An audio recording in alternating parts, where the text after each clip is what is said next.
Hi, this is National Master Dan Heisman, and we're here with another video to help you improve your chess game.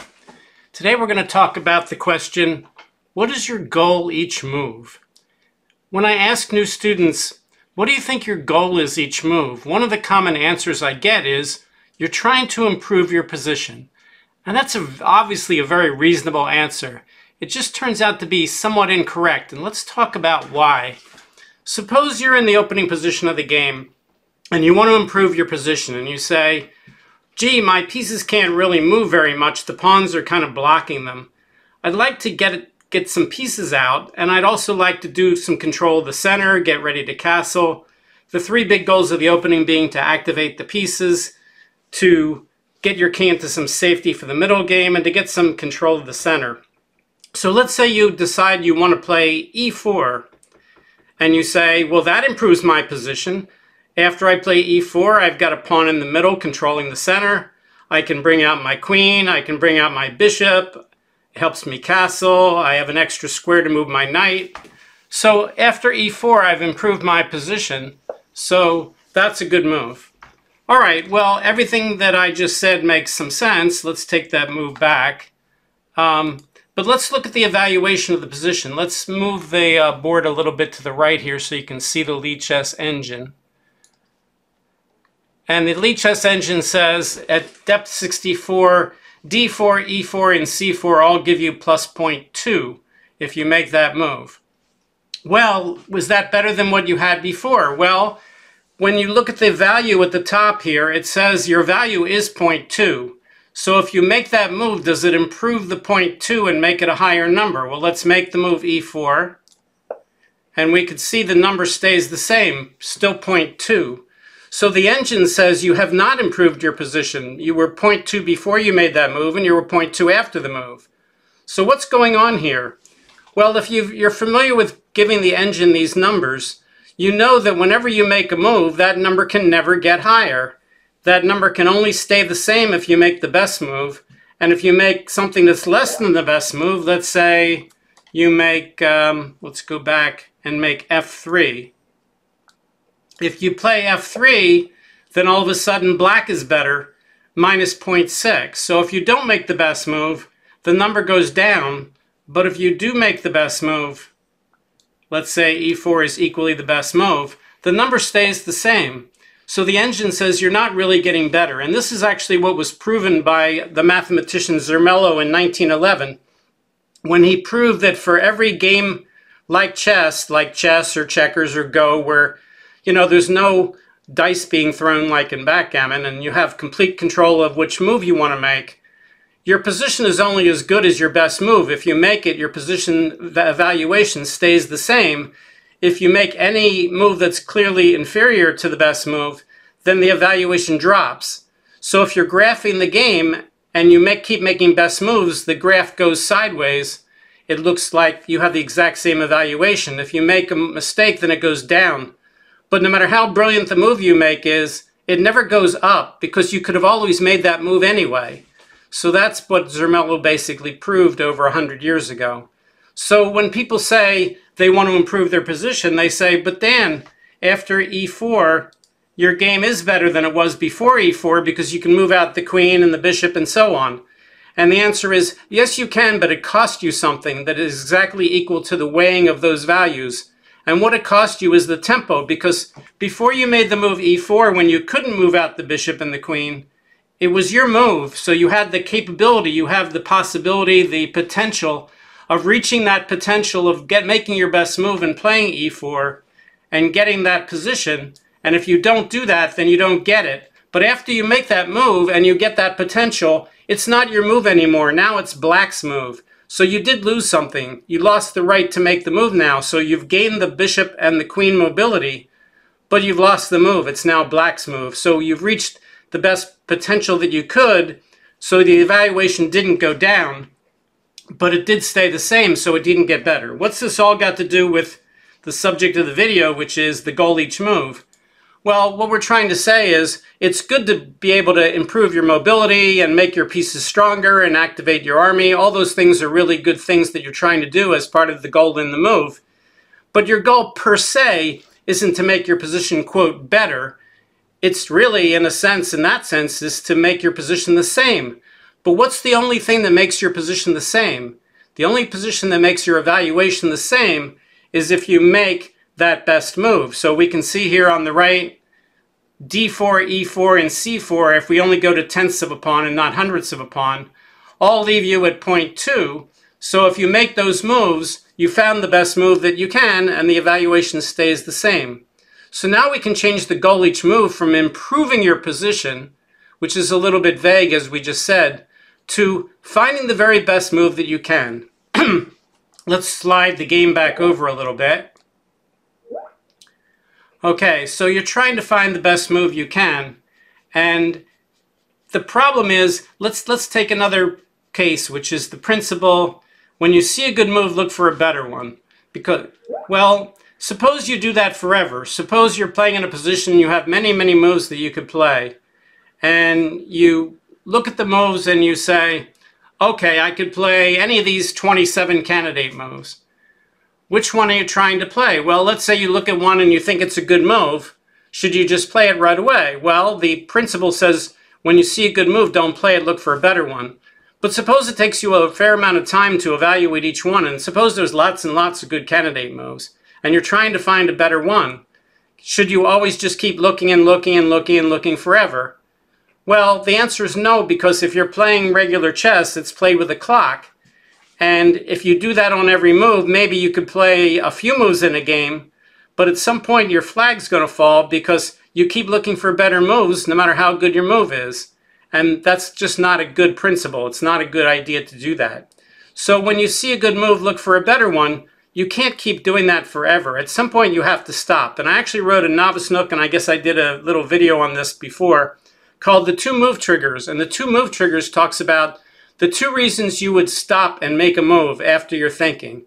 And the only 2 legitimate reasons to stop is either A, you've absolutely proven that you have the best move, or B, your time has basically run out. I don't mean the time for the entire game, I mean the time for that move. What's a reasonable time for that move, given the time situation on the clock, the time control, the position, the criticality?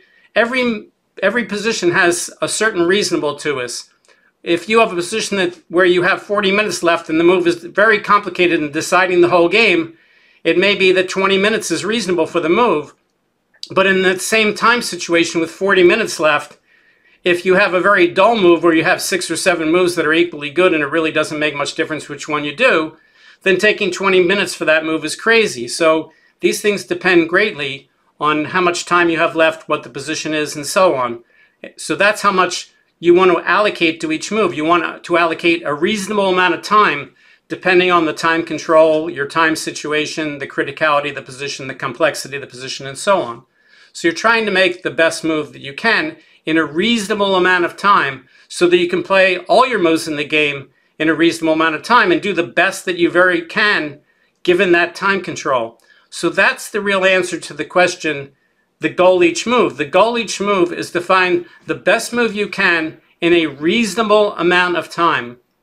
If you take more than the reasonable amount of time, then that's not doing the best you can, because in the future you're going to be able to play less good moves unless that move completely wins the game, in which case, of course, if you see a good move and it completely wins the game easily and you could beat Magnus Carlsen 100 times out of 100 if you make that move, then clearly you're done and you don't have to look for a better one. Let's show a simple example of that. Let's say you play e4, e5, knight f3, d6, Philidor's defense, d4, and black plays f6.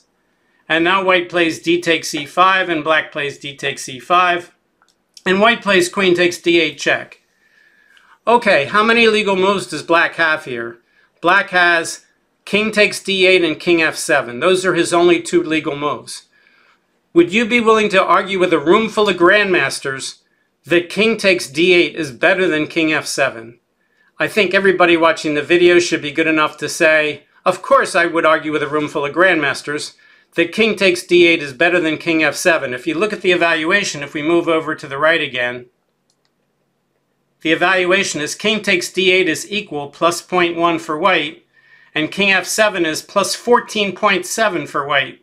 So king takes d8 is 14.6 pawns better than king f7, and you should be able to argue with anybody that king takes d8 is better. In my earlier video and in the Novice Nook, the 2 move triggers, I call this trigger 1. Trigger 1 is when you prove what the best move is. So even though you have lots of time on your clock, let's say you're playing at the World Open and you have 2 hours for your game with, let's say, you know, whatever they're using these days, a 30-second increment with maybe it's 40 and 90 with a 30-second increment. In any case, if it's early in the game like this and you're only on move 5 and you have lots and lots of time, almost your full time left, you still don't want to take 2 or 3 minutes, even though you could without getting into time trouble, because you've hit trigger 1. You've found the best move. The best move here is king takes d8. So here with this trigger, you want to play king takes d8 as your best move. Okay, but that's not normal. Let's go back a few moves. If we go back a few moves here, let's say it was white's move here, and white has to determine if he wants to play d takes e5. Well, d takes e5 is a capture. It's a candidate move. It does some things. So d takes e5 is a reasonable move, but is it the best move? If you're in this position, you don't want to take, if you have, let's say, 90 minutes for the game, you don't want to take 23 minutes on this move, because you have to play the whole rest of the game, and leaving yourself only 67 minutes for the rest of the game is unreasonable. So 23 minutes would be silly to try to play d takes e5. On the other hand, you don't want to just play d takes e5 because it's a candidate.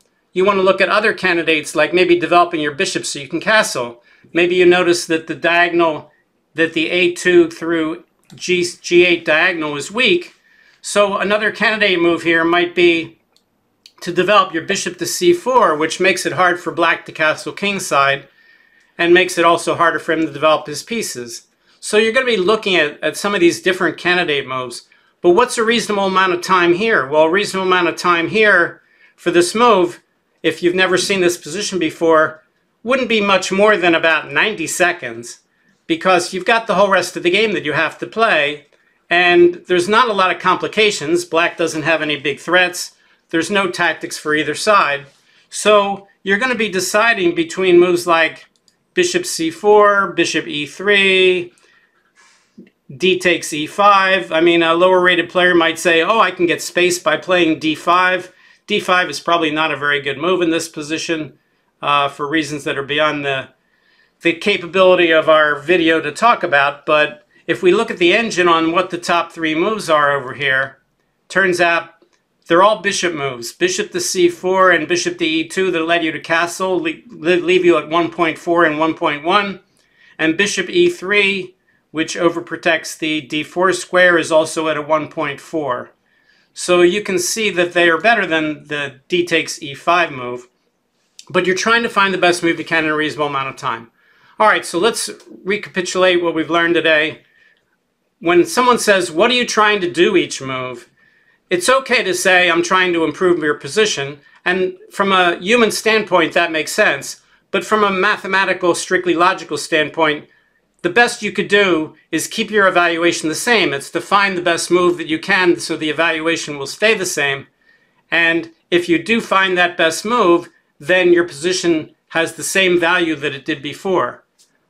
But humans, of course, don't know what those values are. The engines can tell you their estimate of the value. But all you're doing is evaluating the position and finding the one that gives you the best position that you can possibly do. But you can't do that forever. If you do that forever, your clock will just fall and you lose the game. So when you see a good move, look for a better one. You can't just keep looking for a better one forever. If you look for a better one forever, that's not the best you can do, because you'll lose. And losing is not the best you can do. We want to give you chances to win. So the real answer to the question of the goal each move is you want to find the best move that you can. I'll leave you with an example of a position from this game that we have here. You might notice who's playing this game. If we bring this down just a little tiny bit, white is Walter Brown and black is Dan Heisman. So this game was played, this is not the position from the game. Let's go back to the game. The game was actually in Nahdorf. And Walter Brown and I actually played book for 25, 26 moves here. And this game was played in January of 1972 when we were both pretty young.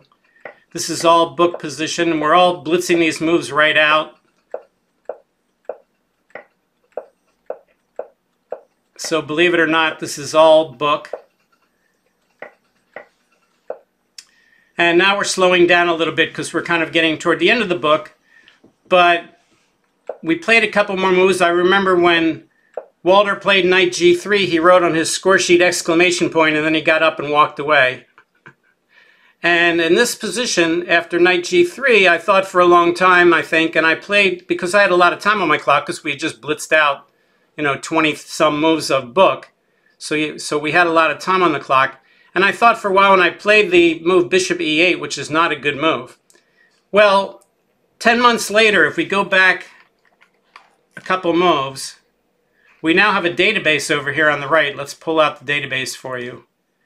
And you can see that there's a game here between Walter Brown and Henri Mecking that was played in November 1972. Well, if you listen to what I said earlier, my game was played in January 1972. So actually, Walter reached this position against me in January. We're a couple moves out of book here.